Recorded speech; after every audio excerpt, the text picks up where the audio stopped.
오늘은 성령 강림절입니다. 그래서 저는 오늘 성령으로 세례를 받으리라 하는 제목으로 말씀의 은혜를 나누기를 원합니다. 이 말씀을 통해서 저와 여러분이 위로부터 임하시는 능력의 성령을 덧입고 성령으로 충만한 그런 삶을 여러분 삶 가운데 또 살아가게 되기를 주님의 이름으로 축복합니다.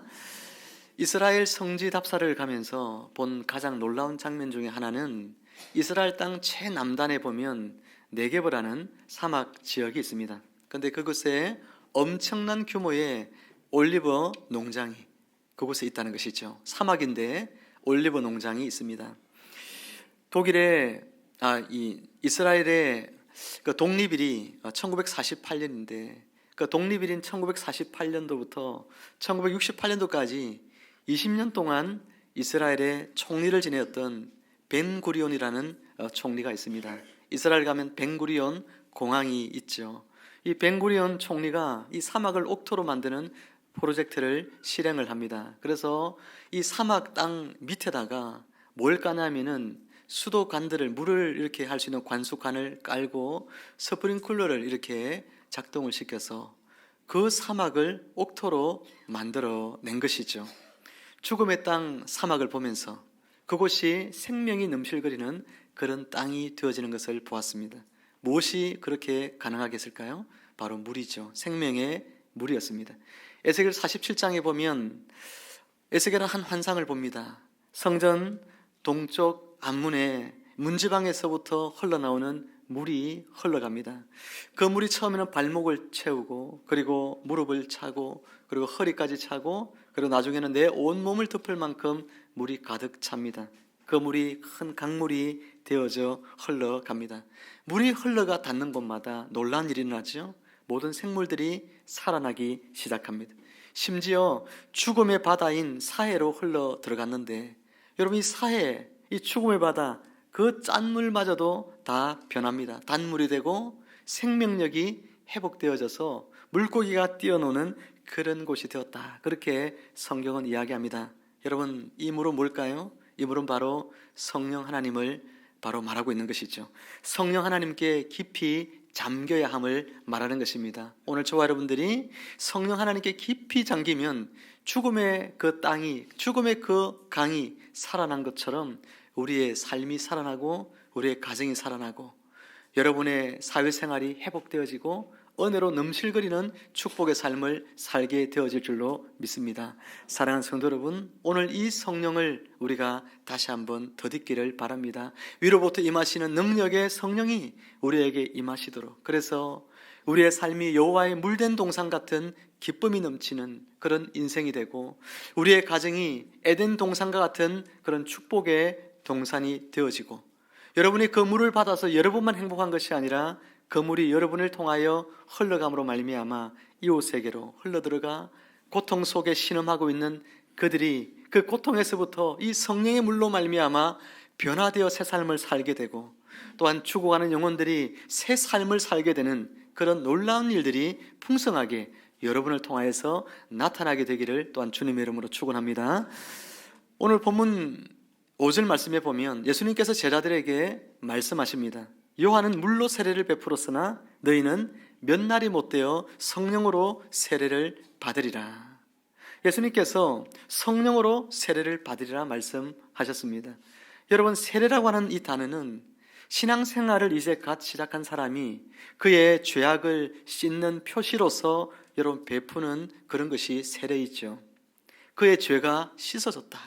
그래서 물세례를 통하여 뭐합니까? 그의 죄가 씻어졌다. 이것을 나타내는 것이죠. 세례는 오늘 본문의 말씀해 보니까 두 가지 종류가 있습니다. 하나는 물세례고 또 하나는 뭐죠? 성령 세례입니다. 둘을 쉽게 구분하자면 물세례는 물로 씻는 것이고 성령 세례는 성령으로 씻는 것을 말하는 거죠. 그 단어 자체가 어려운 것은 하나도 없습니다. 여러분 그런데 우리가 물 세례를 받으면 구원을 받을까요? 받지 않을까요? 우리가 구원받기 위해서는 어떤 세례를 받아야 할까요?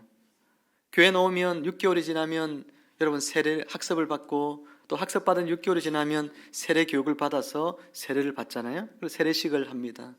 세례식을 베풀 때 물 세례를 받습니다. 물 세례를 받으면 우리는 구원을 받나요? 가톨릭에서는 물 세례를 받아야 구원받습니다.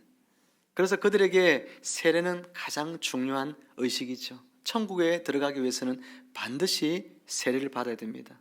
그래서 아파서 평생을 하나님 믿지 않던 사람들도 돌아가시기 전에는 사제를 불러서 반드시 하는 일이 뭡니까? 세례를 받는 것이죠. 그들의 고백이 중요하지 않습니다. 세례를 받느냐 받지 않느냐가 천국에 들어가는 표식이 되는 것입니다. 하지만 우리는 다르죠. 우리는 물세례를 받았다고 하여서 그 사람이 천국 가는 것 아닙니다. 물세례는 하나님의 자녀가 되는 당연한 표식이 아닙니다. 우리가 천국 가고 하나님의 자녀가 되기 위해서는 반드시 받아야 되는 세례는 뭐죠? 성령 세례인 것입니다. 성령 세례라는 것은 성령 하나님이 내 안에 내주하셔서 나의 죄를 씻으시는 걸 말하는 겁니다. 예수 그리스도의 보혈로 나를 깨끗하게 씻으셔서 내가 이제는 죄에서부터 해방되어지고 하나님의 자녀라는 신분을 얻게 되어질 때에 우리가 하나님의 자녀가 되고 구원을 받게 되는 것이죠. 그럼 물세례는 왜 베풉니까? 세례식을 왜 합니까? 그 사람이 성령 세례 받은 사람임을 문답을 통하여 우리는 확인합니다. 그 사람이 예수님을 참으로 주와 그리스도로 고백하는지를 확인합니다. 그리고 공회 앞에서 문답을 하죠. 예수 그리스도 그분을 주와 그리스도로 그의 입술을 통하여 고백하는 것을 우리 모두가 듣습니다. 그리고 그 사람에게 물 세례를 통하여 이 사람이 성령 세례 받은 사람임을 표식을 공개적으로 나타내는 행위가 바로 물 세례일 뿐이라는 것이죠. 물 세례 받지 않아도 구원받는 데는 아무 지장이 없죠. 그러나 물 세례를 받아야 하는 것은 그것이 바로 우리가 공적으로 그리스도를 통하여 새 사람 되었다는 표식이기 때문이기도 하고, 이 땅을 살아가면서 예수님 다시 만나는 그날까지 우리의 영혼이 어떻게 하면 강건해지고 날마다 새롭게 우리가 살아갈 수 있습니까? 성찬을 베풉니다. 성찬을 통하여 성찬에 참여하게 되는데, 성찬에 참여하려고 하면 어떤 사람이 참여할 수 있습니까? 세례를 받은 사람만이 참여할 수 있는 거거든요. 그래서 세례를 베푸는 것입니다. 그리스도의 거룩한 성찬에 참여하여서 우리의 영혼의 힘줄이 날마다 성찬을 통하여 강하여져서 이 땅에서 신앙생활을 해나갈 때에 그 언덕을 잇고 우리가 이 땅 가운데서 승리하는 삶을 살도록 하기 위하여 우리는 물세례를 베풀어 그 사람으로 하여금 이 성찬의 은혜 가운데 이끌어 참여하게 한다는 것이죠. 사랑하는 성도 여러분, 오늘 예수님께서 제자들에게 그렇다면 너희가 성령으로 세례를 받으리라 라고 말씀을 하시는데, 그러면 이들이 아직도 구원받지 못했다는 뜻일까요? 주님은 그런 뜻으로 오늘 이야기를 하셨을까요?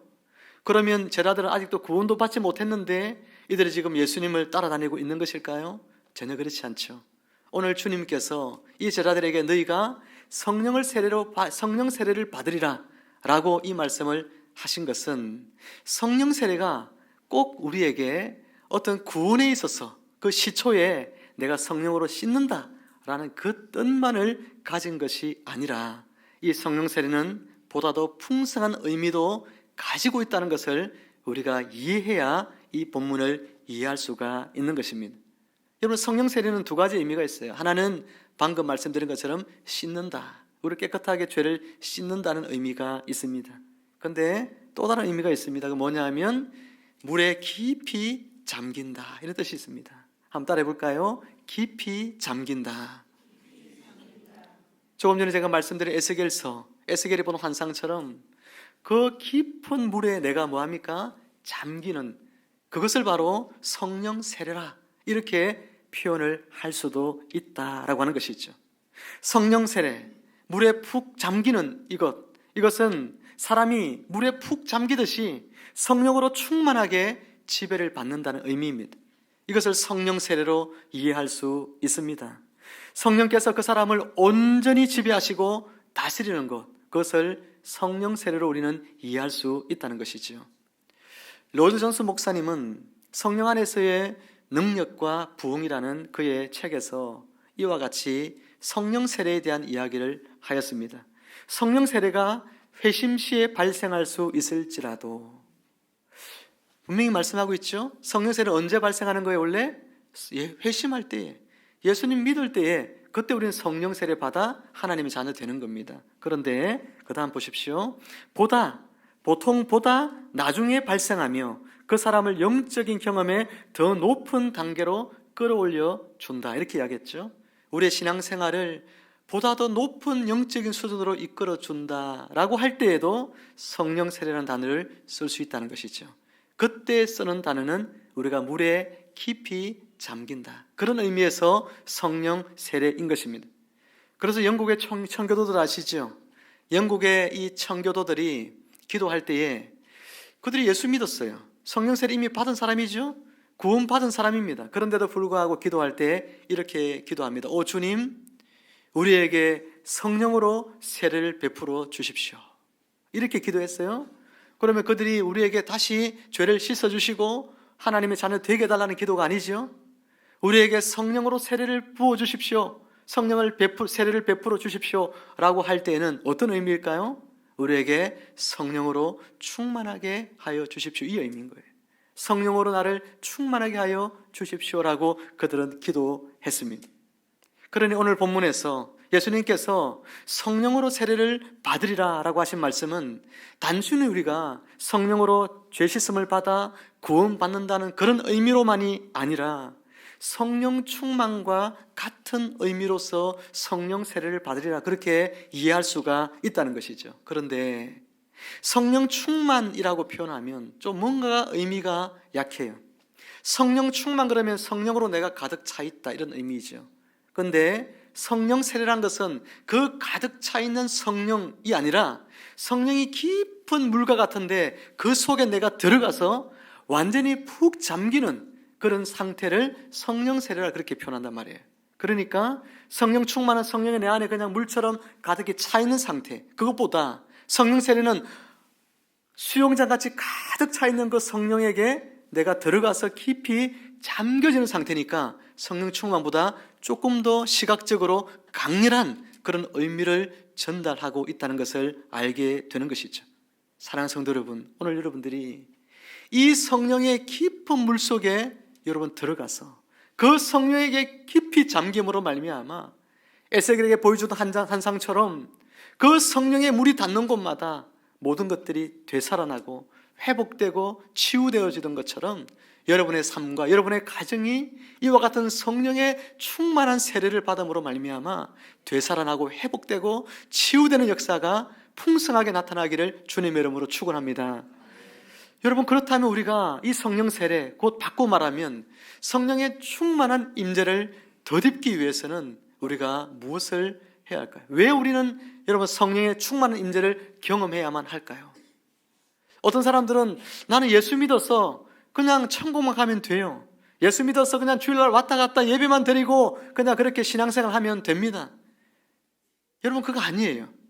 세상에서 가장 불쌍한 사람이 예수 믿기만 하고 주일날 왔다 갔다 하는 사람이에요.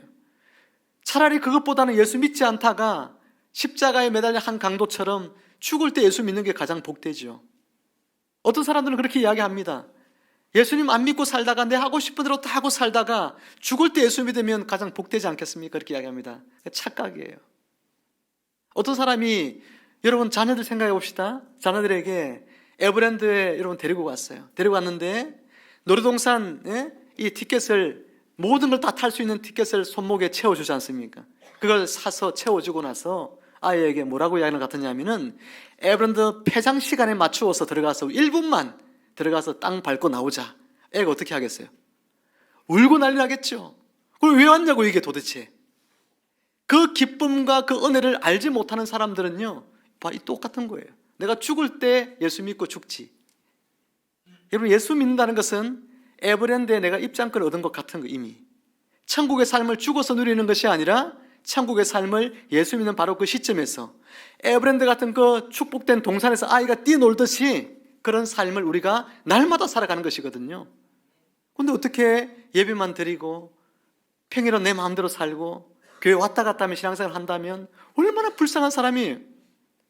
사랑하는 성도 여러분, 여러분 가운데 이런 사람들이 한 사람도 없고 오늘부터는 성령의 충만한 지배를 받기를 사모하는 그런 삶을, 그리고 그 성령의 충만한 지배 속에서 살아가는 여러분들 되기를 축복합니다. 축복합니다. 이게 너무나 중요한 거예요, 여러분. 성령의 충만한 임재를 우리가 왜 경험하며 살아야 됩니까? 세 가지 이유를 간단히 말씀을 드리면, 첫 번째는요, 우리가 능력 있는 삶을 살기 위해서 그렇습니다. 누가복음 24장 49절에서 예수님께서 말씀하십니다. 볼지어다 내가 내 아버지께서 약속하신 것을 너희에게 보내리니 너희는 위로부터 능력으로 입혀질 때까지 이 성에 머물라 하시니라. 위로부터 능력을 입어야 한다, 예수님께서 말씀하셨습니다. 사도행전 1장 8절입니다. 오직 성령이 너희에게 마시면 너희가 권능을 받고. 여러분, 여기에서 이 권능이란 이 단어는 dynamis라고 하는 헬라어입니다. 이 dynamis는 다이나마이트에서 나온, 다이나마이트가 바로 이 dynamis라는 단어에서 나왔지 않습니까? 얼마나 강력한 능력을 가진 것이 dynamis는 이 권능입니다. 이 권능이 어디서 오느냐? 위로부터 임하시는 성령으로 말미암아 우리가 덧입게 되어지는 것입니다. 사도행전 10장 38절 말씀해 보면 예수님께서 이 땅에 계실 때에 어떻게 사역하시고 사셨는지를 성경은 요약을 이렇게 하고 있습니다. 같이 한번 읽어볼까요? 사도행전 10장 38절입니다. 시작.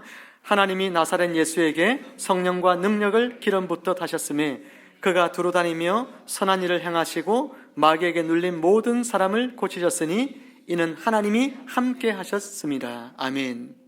성령과 능력을 기름 붓듯 하셨다, 그렇게 말씀하고 있죠. 이 능력으로 말미암아 예수님은 병을 고치시고 귀신을 제어하시고 제자들도 이 능력을 똑같이 받아서 병을 고치고 귀신을 쫓아냄을 통하여 복음을 전하고 교회를 세워갔습니다. 바울 사도 역시 자신이 전도할 때에 내가 사람의 지혜에 권하는 말로 복음을 전한 것이 아니라 성령의 나타남과 능력으로 내가 하였다라고 말씀하고 있는 거예요. 가는 곳마다 병을 고치고 귀신을 쫓아내고 그렇게 함을 통하여서 예수 그리스도의 그 복음이 우리 눈앞에 실제로 펼쳐 보이도록 바울은 했다는 것이에요. 이처럼 우리가 능력 있는 삶을 사는 것, 이것이 바로 우리가 성령 세례를 받아야 할 이유입니다. 여러분의 삶에 이런 능력이 나타나기를 축복합니다.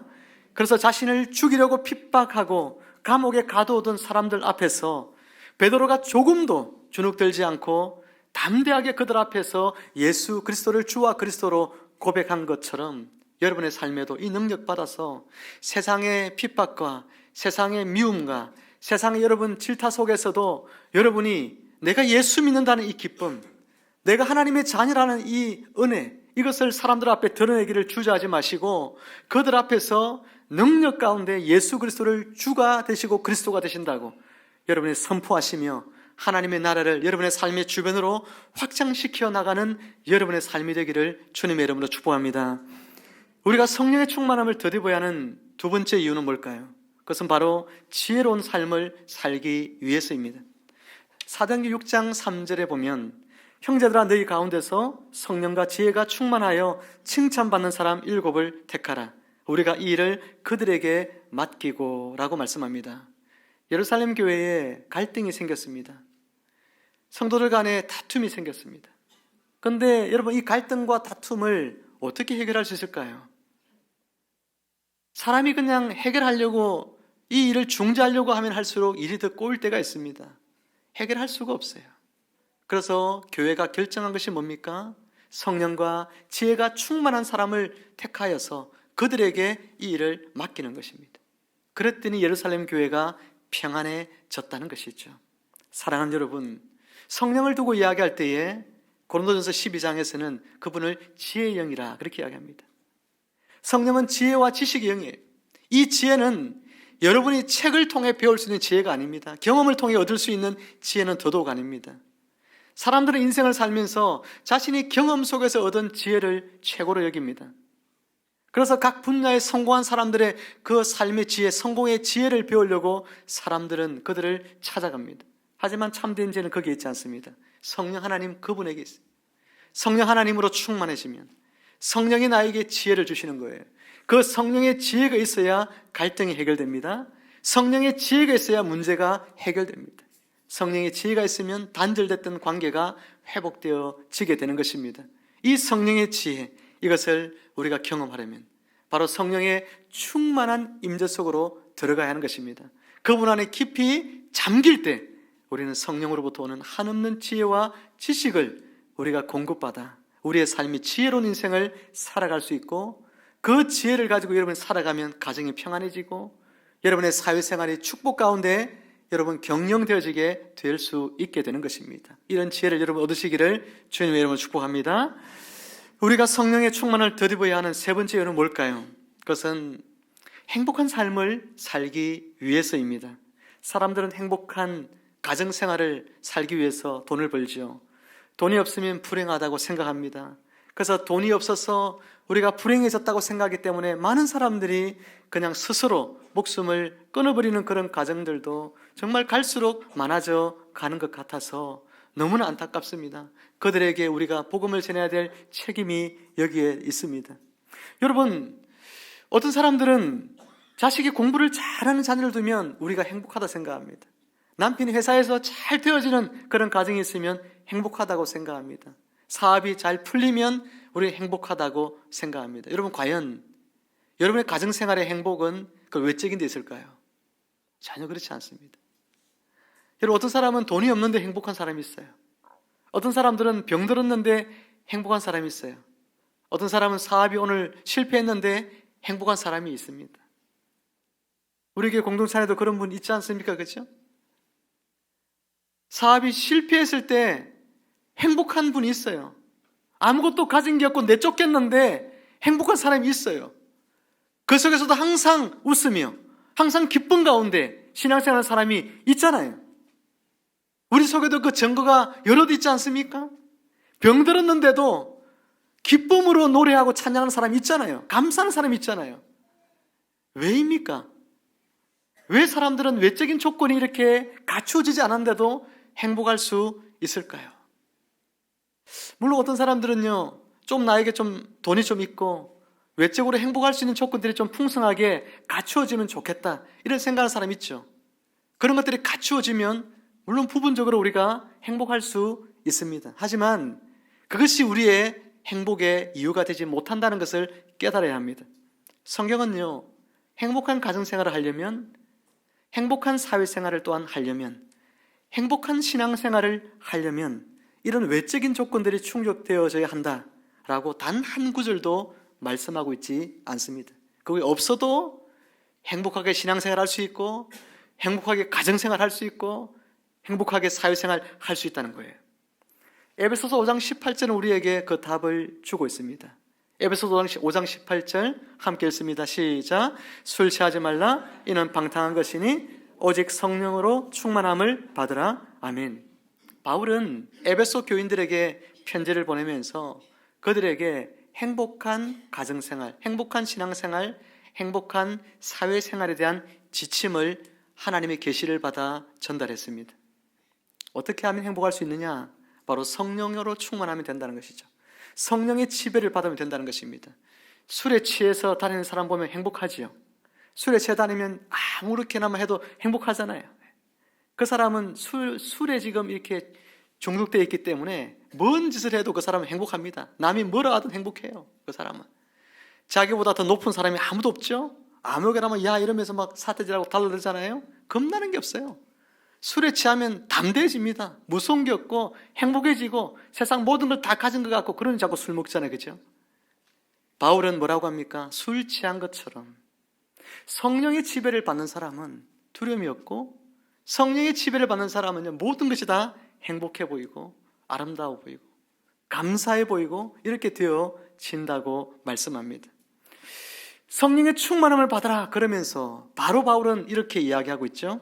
시와 찬송가, 신령한 노래들로 서로 화답하며 너희의 마음으로 주께 노래하며 찬송하며 범사에 우리 주 예수 그리스도 이름으로 항상 아버지께 감사하며. 첫 번째는 뭘까요? 첫 번째는 주께 노래하며 찬송하며 예배 생활이 달라진다는 거예요.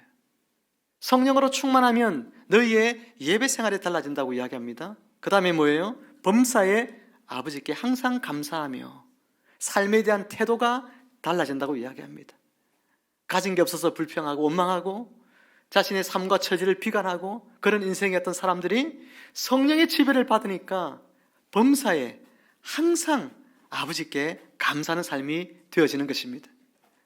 그리고 또 중요한 부분들이 그 다음 이어지는데 에베소서 5장 21절부터는 이제 부부의 생활, 그 다음에 부모와 자녀의 생활, 그리고 직장의 상사와 부하 직원의 관계 속에서 삶이 달라진다고 이야기를 합니다.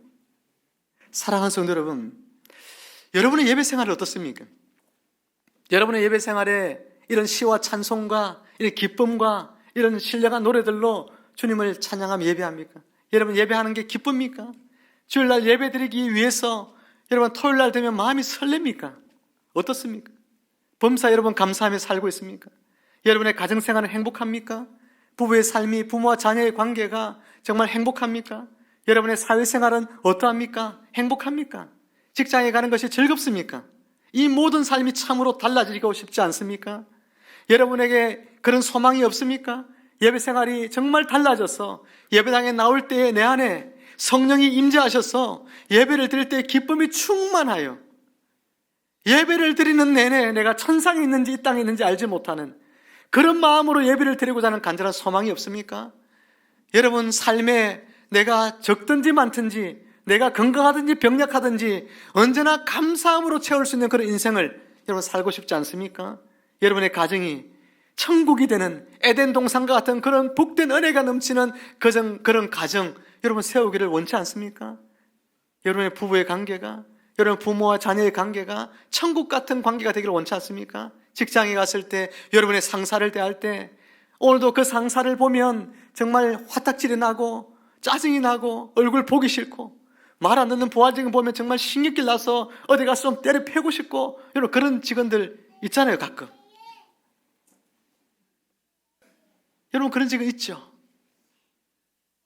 그런데 여러분 그런 직원이 있어도 그 직장에 갈 때에 감사하다, 그 직장생활에 행복하다, 그런 마음이 여러분 마음에 들고 그 기쁨이 그런 모든 것들을 다 이겨낼 수 있는 그 은혜가 여러분의 있기를 원치 않습니까? 어떻게 여러분 해야 할까요? 성령의 충만한 임재를 덧입어야 됩니다. 성령 하나님 그분 속으로 깊이 잠겨야 합니다. 사랑하는 성도 여러분, 여러분들이 이 축복들을 성령의 깊은 임재 가운데서 날마다 여러분의 삶에 경험되어지기를 주님의 이름으로 축복합니다. 그렇다면 가장 중요한 부분이 남았죠. 어떻게 우리는 성령의 충만한 임재 속으로 들어갈 수 있을까? 어떻게 하면 성령의 깊은 임재를 누리며 살 수 있느냐는 것이죠. 오늘 본문 14절을 다시 한번 읽어봅니다. 같이 읽습니다. 시작. 여자들과 예수의 어머니 마리아와 예수의 아우들과 더불어 마음을 같이하여 오로지 기도에 힘쓰더라. 아멘. 마가의 다락방에 모인 이 120명의 제자들은 성령의 충만함, 예수님이 약속하신 몇 날이 못되어 너희가 성령 세례를 받으리라고 하셨던 그 약속을 기다리면서 성령 세례 받기 위하여 함께 기도합니다. 누가복음 3장 21절은 이런 말씀을 기록하고 있습니다. 예수도 세례를 받으시고 기도하실 때에 하늘이 열리며 성령이 비둘기 같은 형체로 그의 위에 강림하시더니, 예수님의 성령 충만한 삶, 예수님이 능력을 나타내는 삶, 예수님의 성공적인 인생의 모든 비결들, 그것이 어디에 있을까요? 바로 오직 기도에 있었습니다. 세례를 받으시고 기도하실 때 하늘의 문이 열렸습니다. 사랑하는 여러분, 여러분이 기도할 때에 하늘의 문이 열릴 줄 믿습니다. 기도할 때 하늘의 문이 열리는 것만이 아니라 위로부터 능력의 성령이 여러분에게 임할 줄 믿습니다. 너희가 악할지라도 좋은 것을 자식에게 줄 줄 알거든 하물며 하늘 아버지께서 구하는 자에게 성령을 주시지 아니하겠느냐 말씀하셨습니다. 우리가 성령을 구하라고 말씀하시는 것이죠. 하늘 아버지께서 너희에게 성령을 주시지 않겠느냐, 구하라 이야기하는 것입니다. 야고보는 이야기하기를 너희가 얻지 못하면 구하지 아니하기 때문이라 말씀했습니다. 사랑하는 성도 여러분, 여러분이 예수님처럼 제자들처럼 능력 있는 삶을 살고 지혜롭게 살기를 원하고 또 예배에 기쁨이 넘치고 모든 범사의 삶이 감사하는 태도로 바뀌고 가정이 행복해지고 사회생활이 행복해지는 그런 삶을 여러분 살기를 원한다면 성령의 임재를 드리기 위하여 기도하시기를 주님의 이름으로 부탁합니다. 오직 기도하는 것 외에는 없는 거예요. 그래서 성경은 뭐라고 했으면 오로지 기도에 힘쓰니라, 오로지 기도에 힘쓰니라, 오직 기도 외에는 없다는 것입니다. 그리고 기도하되 특별히 함께 기도하기를 힘써야 합니다. 본문 14절을 보면 다시 여자들과 예수의 어머니 마리아와 예수의 아우들과 그 다음에 보니까 더불어 마음을 같이하여 그랬죠? 더불어 마음을 같이하여. 어떤 기도로 말합니까? 합심하여 하는 기도를 말하는 것입니다. 합심하여 더불어 마음을 같이하여 기도했습니다. 그러니 우리가 공적으로 함께 기도하는 시간들, 새벽 기도의 시간들, 수요 기도의 시간들, 금요 기도의 시간들, 그 시간들을 통하여서 우리가 합심하여 마음을 모을 때에 나무 하나가 타는 것보다 장작으로 함께 타면 또 훨씬 더 뜨거운 불이 우리가 임하게 되는 것처럼 성령도 똑같습니다. 함께 우리가 모여서 함께 합심하여 기도할 때에 성령의 강력한 임재가 우리의 기도하는 현장 가운데 나타나게 될 줄로 믿으시기를 축복합니다. 몇 날이 못되어 성령 세례를 받으리라 말씀하셨어요. 사랑하는 여러분, 이 말씀은 약속입니다. 이 말씀은 주님의 확신에 찬 약속입니다. 반드시 그렇게 된다는 이야기를 하고 있는 것입니다. 사랑하는 성도 여러분, 우리가 마음을 같이하여 기도합시다. 하나님 앞에 나아가 참으로 성령이 없이는 살 수가 없습니다. 메마른 땅처럼 사막처럼 변화해진 내 심령이 성령의 단비가 아니고는, 아니 성령의 폭포수 같은 은혜가 아니고는 내가 살 수가 없습니다. 성령 하나님, 이렇게 신앙생활 할 수 없습니다. 이렇게 가정생활 할 수 없고 이렇게 사회생활 할 수 없으니 성령의 충만함을 나에게 주십시오. 그 성령 속에 깊이 잠기기를 원합니다. 이렇게 기도할 때에 성령이 여러분의 삶 가운데 풍성하게 임하여 여러분의 삶이 변하고, 여러분의 가정이 변하고, 여러분의 예배 생활이 변하고, 여러분의 사회생활이 변하여 여러분의 변화해진 그 삶을 통하여서 세상 사람들이 볼 때에 저들이 여러분을 통하여 변화되어지고, 저들이 치유함을 받고, 저들도 예수 믿고 싶어지고, 저들이 구원받아 하나님의 자녀가 되어 이 땅에 많은 죽어가는 영혼들이 예수 믿고 하나님의 자녀로 변화되어져 저들도 우리와 같은 똑같은 삶을 살아가는 이런 일들이 반복되어지기를 여러분 소망하면서 우리 함께 기도합시다. 함께 하나님 앞에 기도합시다. 성령의 임재를 간구합시다. 성령의 충만함을 우리에게 달라고 기도하셔서 여러분 능력 받으시기를 주의 이름으로 축원합니다. 성령의 충만한 임재를 받으셔서 지혜로운 삶을 살기를 축복합니다. 여러분의 신앙생활, 가정생활, 사회생활이 행복이 가득하기를 주님의 이름으로 축복하며 축원합니다. 기도하겠습니다. 하나님 아버지 감사합니다. 우리의 삶 가운데 성령의 충만한 임재가 있기를 원합니다. 날마다 기도할 때마다 합심하여 함께 모여 하나님 앞에 기도할 때에 특별히 우리에게 성령의 충만한 임재를 부어주심으로 우리의 삶이 변하여 예배 생활이 바뀌고 삶에 대한 태도가 바뀌고 우리가 가정생활이 바뀌고 우리의 사회생활에 행복해질 수 있도록 은혜 베풀어 주시옵소서. 성령의 능력받아 세상 앞에서 담대하게 살게 하여 주시고 성령의 능력받아 지혜로 우리의 인생을 잘 경영해 갈 수 있도록 축복하여 주옵소서. 감사하오며 예수님의 이름으로 기도하옵나이다. 아멘.